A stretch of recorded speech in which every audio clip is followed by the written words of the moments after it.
Where did the delays begin? Now, we already have part of this picture, but we really wanted to ensure that we were identifying the major pain points. So, as we were looking for recurring patterns, we quickly realized that a big one was occurring at a certain stage in the patient's healthcare journey. And it was occurring after the healthcare provider and the patient met for the appointment and determined the therapy that they would be using. Now, after this appointment, the healthcare provider and the patient go on their separate ways. And at this stage, the patient has a set of very basic expectations. The healthcare provider will write the prescription, the patient will get their medication, and then the patient will either begin or, in the case of a refill, continue their therapy. However, now, those of you in the business side of healthcare right now are quickly realizing that before that patient can get their medication, there are a lot of administrative processes that involve a host of entities that need to take place. And in coordinating all of this, things can get really complicated really fast. Now, we're going to take a look at how this can get complicated with the focus being on the healthcare provider side. But before we do, I want us to take a moment and center.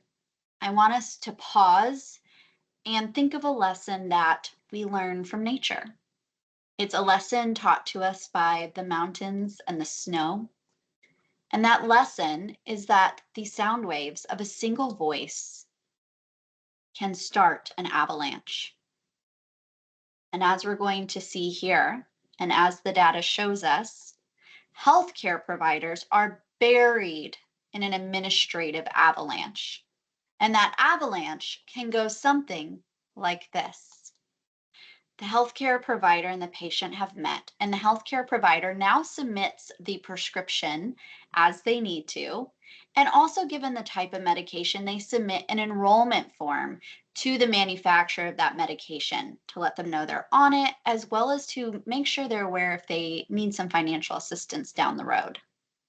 And already we have hit an area where the data shows is a common pain point. 32% of delays attributed to the healthcare providers have to do just with the submission of forms. Now, there's a variety of ways this can happen. It could be they try to send the form, but the fax doesn't go through. It could be that it takes longer for them to submit it than other entities are expecting. Or maybe they submit it to the healthcare provider portal, provide it for this medication. But when they go to check later, they don't see the form. It wasn't uploaded. And so at this point, they might give a call to the manufacturer who owns that portal and sync on that. See if there's some way they can figure out what's going on with that form so things can get moving.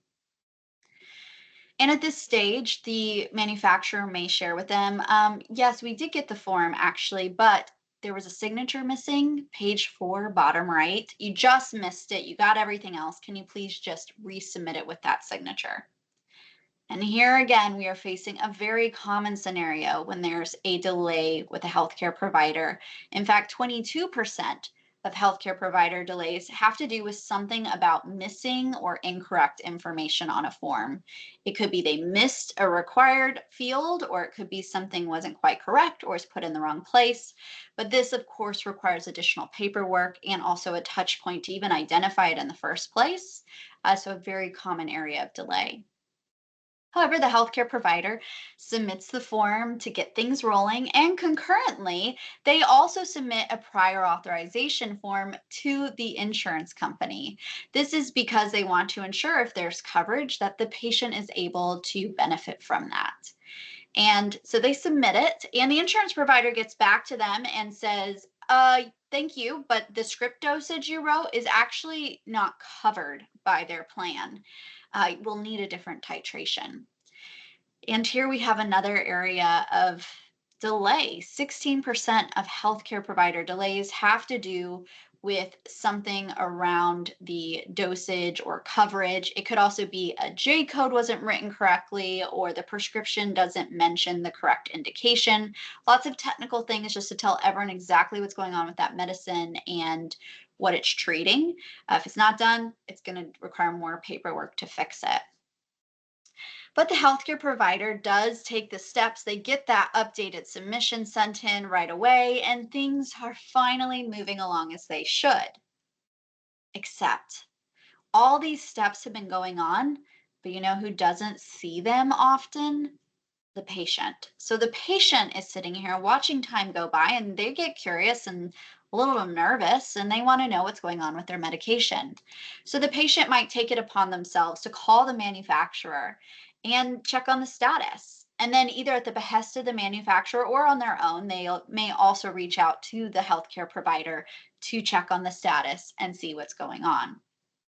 And right here, this perception that there's a missing piece of communication or a gap in communication, that's 19% of delays have this. Now, this is often a concurrent variable, so they might see this along with one of the other delays, but this is a very common sort of felt experience or perceived reality that the data shows us.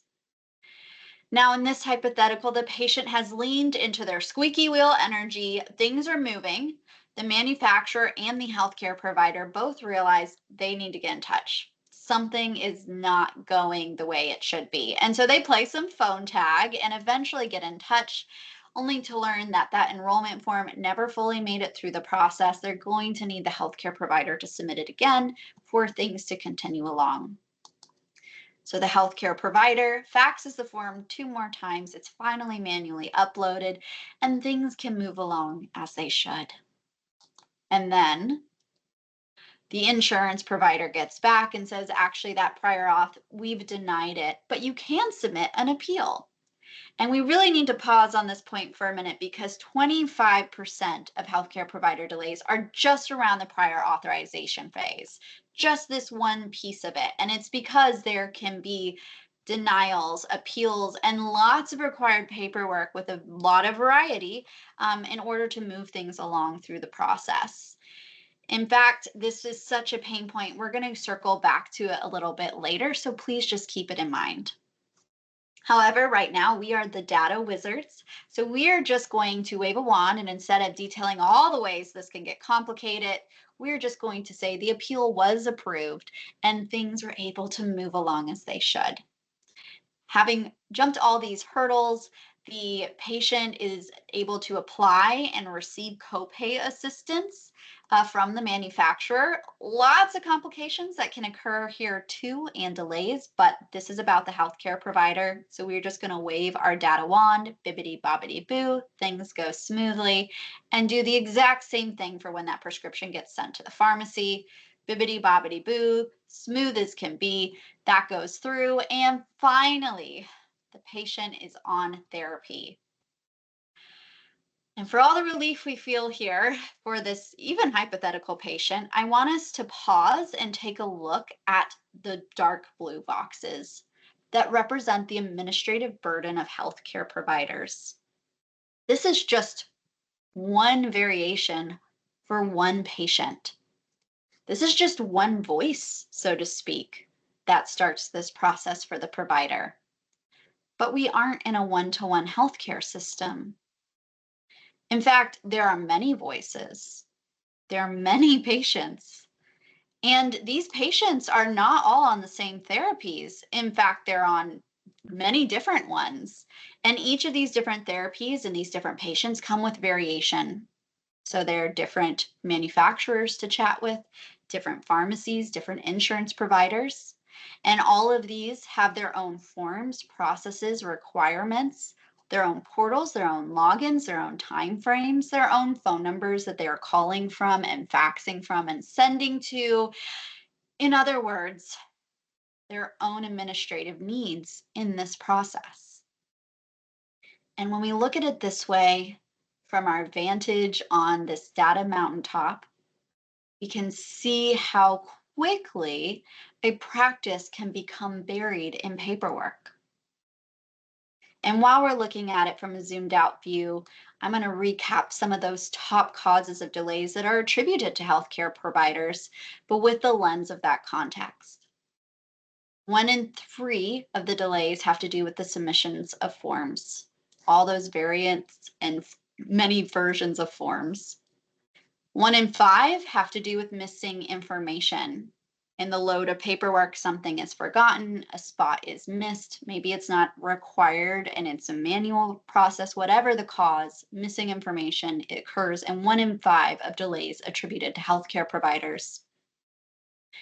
And as we touched on that prior authorization and appeals process, 1 in 4 of the delays are around the specific piece of the administrative burden.